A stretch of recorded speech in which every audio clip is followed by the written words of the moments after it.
رب صل على النبي المصطفى۔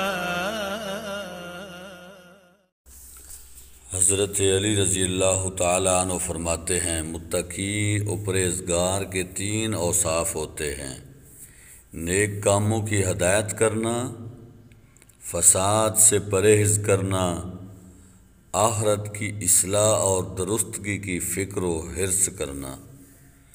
بے شک اللہ تعالیٰ کے بندوں میں سب سے زیادہ پرہیزگار وہ ہے جو خود غرضی سے زیادہ دور ہے۔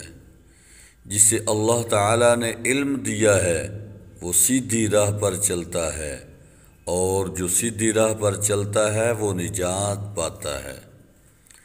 جو شخص اپنے نفس کے ساتھ مقابلہ کرتا ہے وہ کامل درجے کا پرہیزگار ہو جاتا ہے۔ جو شخص اللہ تعالیٰ کے عذاب سے ڈر کر پرہیزگاری اختیار کرتا ہے، اللہ تعالیٰ اسے بلاؤں سے بچائے رکھتا ہے۔ مومن کی پرہیزگاری اس کے اعمال سے ظاہر ہو جاتی ہے، اور منافق کی صرف اس کی زبان پر ہی رہتی ہے۔ سب سے افضل پرہیزگاری گناہوں سے بچنا ہے۔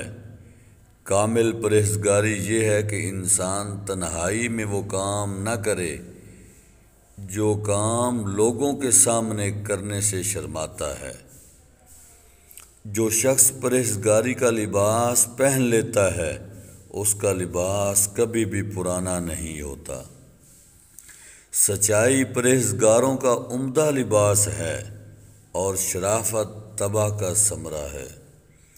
پرہیزگاری نہایت عمدہ ساتھی، زہد نیکیوں کی کنجی، اور رضا بقضاء یقین کا ثمرہ ہے۔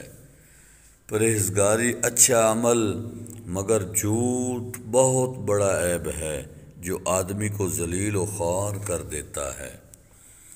پرہیزگاری تقویٰ کی بنیاد اور گوشہ نشینی تقویٰ کا قلعہ ہے۔ پرہیزگاری ایک اچھا ساتھی، زہد ایک فائدہ مند تجارت، اور ایمان ایک اچھا سفارشی ہے۔ پرہیزگاری دین کی اصلاح کرتی اور نفس کو محفوظ رکھتی اور مردانگی کو زینت دیتی ہے، جبکہ زیادہ حرص نفس کو داغدار کرتی، دین کو بگاڑتی اور مردانگی کا ستیہ ناش کرتی ہے۔ سب سے اچھی پرہیزگاری اور سب سے بری چیز لالچ ہے۔ پرہیزگاری کی جڑ گناہوں سے پرہیز کرنا اور حرام چیزوں سے بچنا ہے۔